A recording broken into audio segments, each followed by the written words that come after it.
Hello students, तो क्या आपका जैक बोर्ड का 9th का एग्ज़ाम है 1 मार्च को। तो हम उसके लिए मॉडल सेट जो झारखंड जैक बोर्ड के द्वारा दिया गया उसका हम लोग सॉल्यूशन लेकर आए हैं।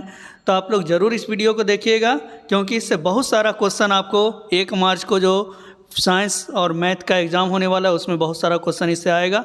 तो चलिए बिना देर किए हुए हम लोग क्वेश्चन की ओर चलते हैं। चलिए देखिए, यहाँ पे क्वेश्चन नंबर 1 क्या दिया गया है। एक वस्तु r त्रिज्या के वृत्ताकार पथ में घूम रही है, आधे वृत्त के बाद उसका विस्थापन क्या होगा। देखिए ये वृत्ताकार पथ पे घूम रही है अर्ध वृत्त पे, तो इसका रेडियस कितना है r दिया हुआ है, तो इसका विस्थापन पूछ रहा है। तो a से कहाँ पहुँचा, b पे, तो विस्थापन क्या होता है, शॉर्टकट डिस्टेंस। तो ये क्या होगा, r और r कितना हो जाएगा 2r। तो यहाँ पे क्या होगा, सी नंबर ऑप्शन यहाँ पे करेक्ट होगा, 2r इसका आंसर होगा। चलिए सेकंड क्वेश्चन देखिए, ये क्या कह रहा है, वेग में प्रति सेकंड परिवर्तन की दर क्या कहलाती है। तो वेग में प्रति सेकंड परिवर्तन की दर क्या कहलाती है, तो ये बराबर क्या होता है, v minus you by T. तो वेग में प्रति सेकंड परिवर्तन की दर क्या कहलाती है, तो त्वरण। तो इसका सही आंसर क्या हो जाएगा, तो त्वरण इसका सही आंसर हो जाएगा।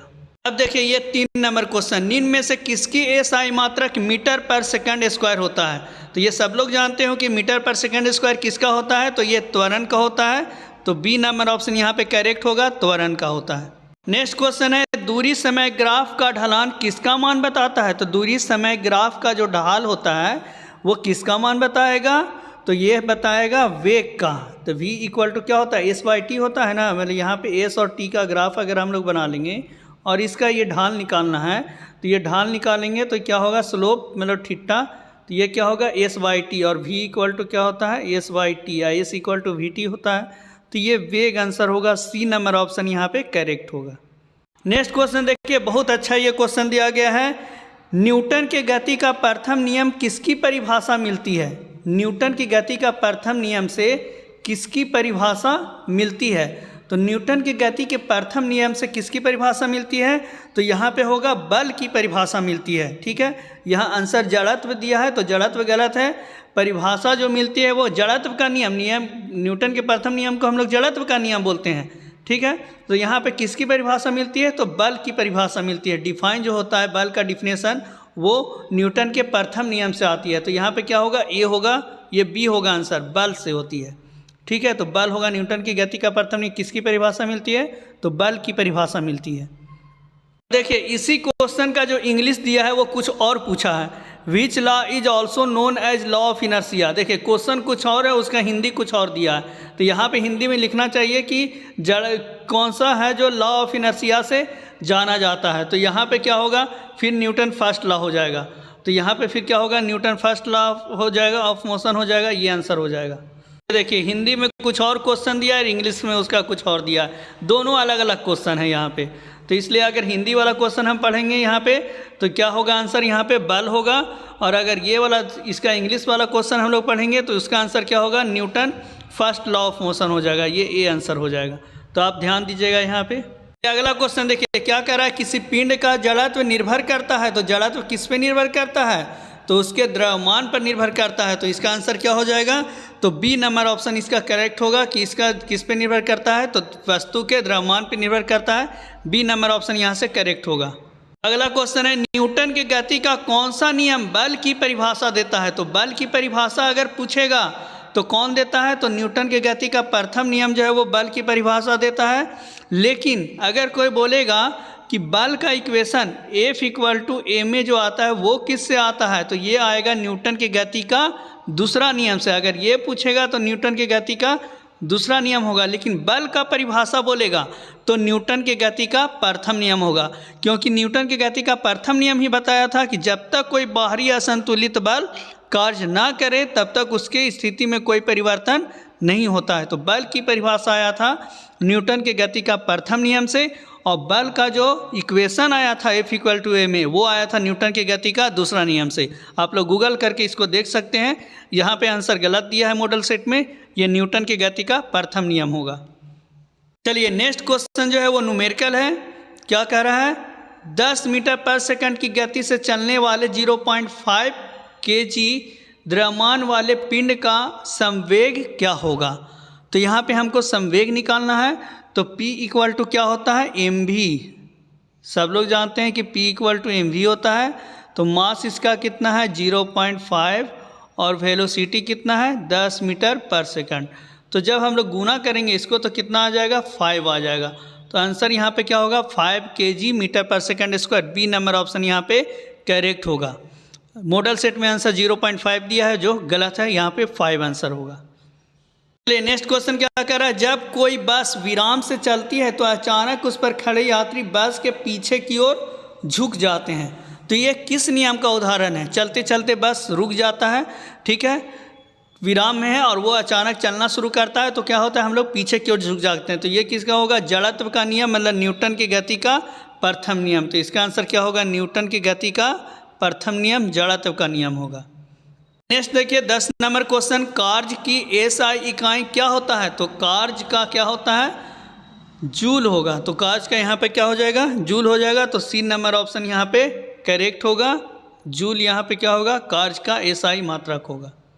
ये देखिए अगला क्वेश्चन 11 नंबर क्वेश्चन, बहुत अच्छा क्वेश्चन है। चंद्रमा पर किसी पिंड का द्रव्यमान 40 kg है तो पृथ्वी पर उसका भार कितना होगा। तो चंद्रमा पर उसका द्रव्यमान कितना है 40 kg, तो पृथ्वी पर उसका भार पूछ रहा है। तो द्रव्यमान मतलब एम का मान दिया हुआ है 40 kg। तो चंद्रमा पर अगर 40 kg है द्रव्यमान तो पृथ्वी पर भी उसका द्रव्यमान कितना होगा 40 kg। पर भार पूछ रहा है तो भार क्या होता है mg। तो पृथ्वी पर g का मान 10 होता है। तो 40 गुना 10 हम लोग करेंगे तो यहाँ पे क्या आएगा 400 न्यूटन। यहाँ पे 400 न्यूटन आंसर होना चाहिए, पर देखिए यहाँ पे आंसर दिया है 400 kg। तो kg नहीं न्यूटन होगा, तो ये डी नंबर होगा, लेकिन ये kg के जगह पे क्या लिखना होगा न्यूटन। तो 400 न्यूटन इसका करेक्ट आंसर होगा।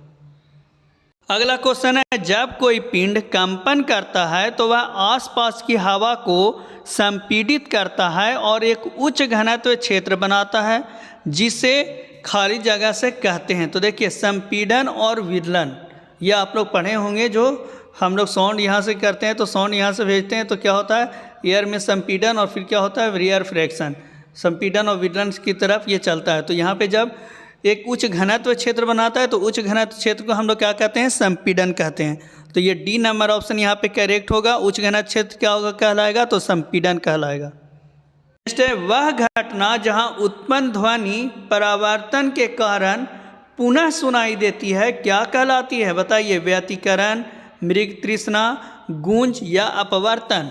तो यहाँ पे देखिए इंग्लिश में इंटरफ्रेंस, मिराज या इको या फिर रिफ्रैक्शन। तो बताइए आप लोग क्या आंसर इसका होगा। तो इसका सही आंसर क्या होगा इको। और इको का हिंदी यहाँ पे क्या दिया है गूंज। गूंजता नहीं आवाज़, तो इको। तो इको इसका आंसर होगा गूंज। अगला क्वेश्चन है, निम्नलिखित में से किस पदार्थ के कणों के बीच आकर्षण बल सबसे कम होता है। तो सबसे कम किस में होगा। तो यहाँ पे है आंसर दिया गया है कार्बन डाइऑक्साइड। तो यहाँ पे क्या होगा कार्बन डाइऑक्साइड जो है उसके अणु के बीच में क्या होता है आकर्षण बल सबसे कम होता है। तो ये केमिस्ट्री का क्वेश्चन है। तो ए नंबर ऑप्शन यहाँ पे दिया है कार्बन डाइऑक्साइड। अगला क्वेश्चन है, किस तापमान पर पानी ठोस और तरल दोनों अवस्था में पाया जाता है। ठीक है, तो यहाँ पे आंसर क्या होगा 0 डिग्री सेल्सियस। तो 0 डिग्री सेल्सियस यहाँ पे होगा। तो ये ए नंबर है 0 डिग्री सेल्सियस। तो यहाँ पे ऑप्शन के अनुसार 0 डिग्री सेल्सियस आंसर होगा। अगला क्वेश्चन है, 100 ग्राम जल में 20 ग्राम चीनी मिलाया गया, उस विलयन की सांद्रता प्रतिशत में ज्ञात करें। तो यहाँ पे क्या है 100 ग्राम जल में हम लोग क्या मिला रहे हैं 20 ग्राम चीनी मिला रहे हैं, तो विलयन की सांद्रता निकालना है। तो यहाँ पे सांद्रता हम लोग कैसे निकालेंगे, तो ये 20 ग्राम चीनी हो जाएगा और गुने हम लोग क्या करेंगे 100 करेंगे, और टोटल यहाँ पे कितना होगा 100 और 20 120 हो जाएगा। तो हम लोग को सांद्रता निकलेगा। तो ये 2 छक 12 और ये 50 दूना 100 और 3 दूना 6, तो 50/3 आएगा। तो 50/3 क्या होगा 16.2/3। तो बी नंबर ऑप्शन यहाँ पे क्या होगा करेक्ट होगा 16.2/3। अगला क्वेश्चन है, घनत्व का एसआई मात्रक क्या है। तो डेंसिटी इक्वल टू क्या होता है मास बाई वॉल्यूम। तो डेंसिटी इक्वल टू होता है मास बाई वॉल्यूम। तो मास क्या हो जाएगा केजी और वॉल्यूम क्या हो जाएगा मीटर क्यूब। तो ये क्या होगा केजी पर घन मीटर क्यूब। तो ये सी नंबर ऑप्शन यहाँ पे करेक्ट होगा केजी पर घन मीटर क्यूब। अगला है दिए गए कौन गुणधर्म निलंबन का है। तो निलंबन मतलब जो नीचे बैठ जाता है, ठीक है। जैसे हम गंदा पानी को धूल मिला करके रखेंगे तो धूल कुछ देर बाद नीचे बैठ जाएगा, तो ये निलंबन किस में होगा, तो क्या समांगी में होगा, नहीं होगा, टिंडल प्रभाव नहीं दर्शाता है, तो ये क्या होगा, विषमांगी मिश्रण में होगा। तो यहाँ पे क्या होगा, सी नंबर ऑप्शन यहाँ पे करेक्ट होगा। यह एक विषमांगी मिश्रण है, विषमांगी मिश्रण में ही ये निलंबन गुणधर्म दिखता है। नेक्स्ट क्वेश्चन है कपूर और नमक के मिश्रण को किस विधि द्वारा अलग करेंगे। तो कपूर और नमक के मिश्रण को हम लोग किससे अलग करेंगे, तो उधर्पातन विधि के द्वारा। उधर्पातन में क्या होता है, कपूर को आप थोड़ा देर के लिए रख दीजिए, बिना लिक्विड में बने हुए वो डायरेक्ट ठोस से क्या होता है, गैस में परिवर्तित हो जाता है, इसी को उधर्पातन बोलते हैं।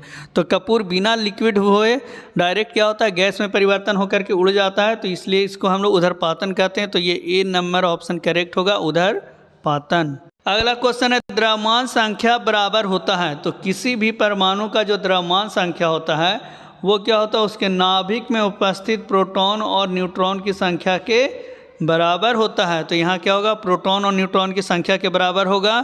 तो बी नंबर ऑप्शन करेक्ट हो, मतलब कि योग के बराबर लिखना चाहिए, प्रोटॉन और न्यूट्रॉन की संख्या के योग के बराबर, ऐसा यहाँ पे लिखना चाहिए था। तो ये थोड़ा सा मिस्टेक किया है लिखने में कि योग के बराबर लिखना चाहिए था। अगला क्वेश्चन है NH3 का आणविक द्रव्यमान क्या होगा। तो NH3 का आणविक द्रव्यमान हम लोग निकालेंगे NH3, तो क्या होगा, नाइट्रोजन का कितना होता है 14 और हाइड्रोजन का 3 हो जाएगा, 3 हाइड्रोजन है तो कितना हो जाएगा 17 यूनिट हो जाएगा। तो यहाँ पे क्या होगा NH3 का आणविक द्रव्यमान, तो ये सॉरी एटॉमिक मास हम लोग द्रव्यमान, ये तो यहाँ पे क्या होगा 17 U हो जाएगा। तो डी नंबर ऑप्शन यहाँ पे करेक्ट होगा, 17 U होगा। तो ये सही है 17 U। अगला क्वेश्चन है अस्थिर अनुपात का नियम या निश्चित अनुपात का नियम क्या है। तो अस्थिर अनुपात का नियम या निश्चित अनुपात का नियम क्या है, रासायनिक पदार्थ में तत्व हमेशा द्रव्यमान के अनुसार निश्चित अनुपात में मौजूद होते हैं। तो यहाँ पे आंसर बताइए क्या होगा। पहला क्या कर रहा है, किसी रासायनिक पदार्थ में तत्व हमेशा द्रव्यमान के अनुसार एक निश्चित अनुपात में मौजूद नहीं होते हैं।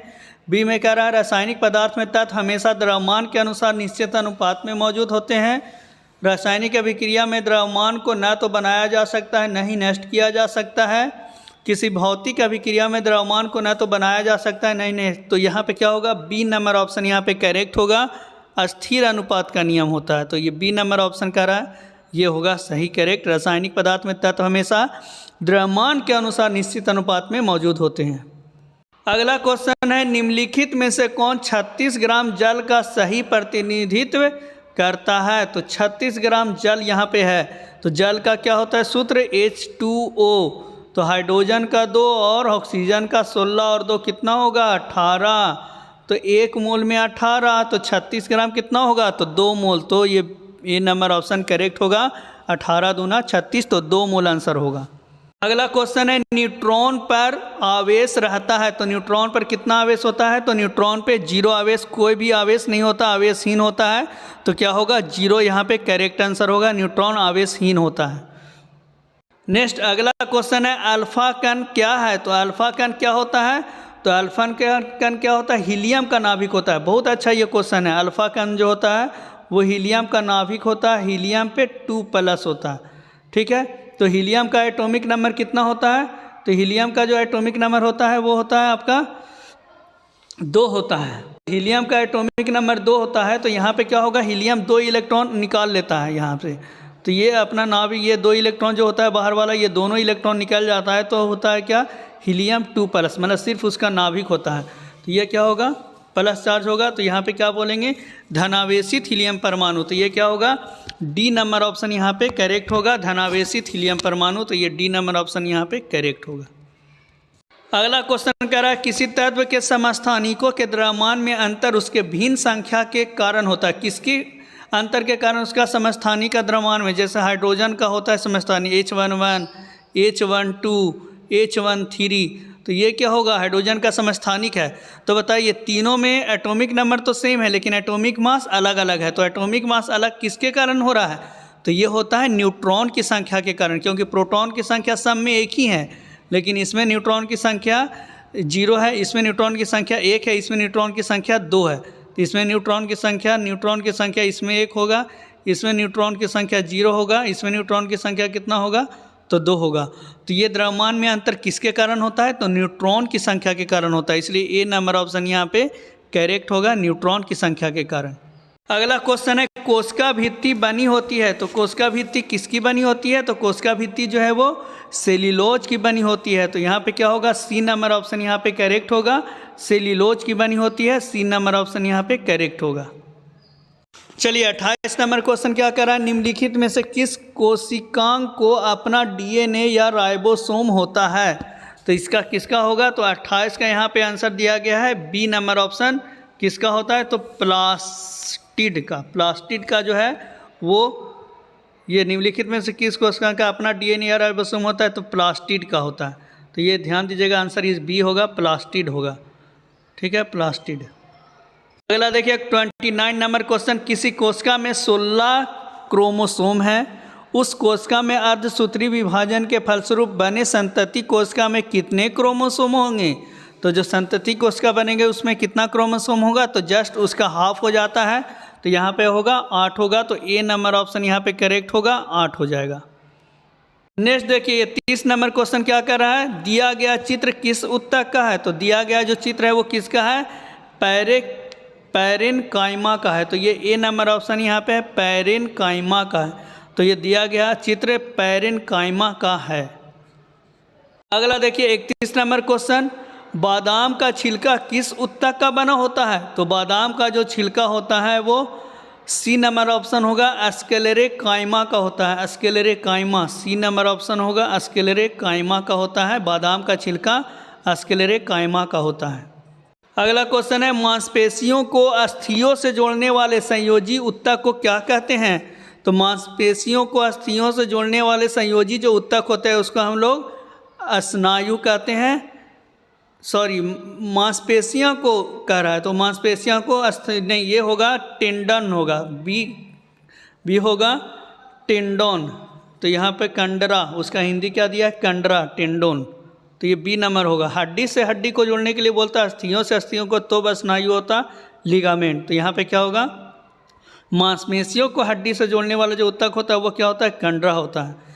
मुर्गा खाए होंगे ना, तो मुर्गा में देखते होंगे ये ऊपर वाला जो रहता है लेयर एकदम वो हड्डी से जुड़ा हुआ जो रहता है थोड़ा सा मुश्किल से निकलता है, वो क्या होता है कंडरा।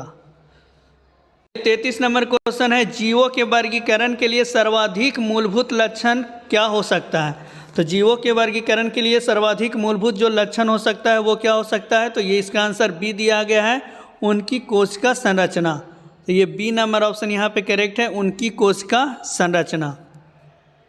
अगला क्वेश्चन है जंतु जगत का सबसे बड़ा संघ कौन है, तो जंतु जगत का सबसे बड़ा जो संघ है वो है आर्थ्रोपोडा, तो बी नंबर ऑप्शन यहाँ पे करेक्ट होगा, आर्थ्रोपोडा जो है वो जंतु जगत का सबसे बड़ा संघ है।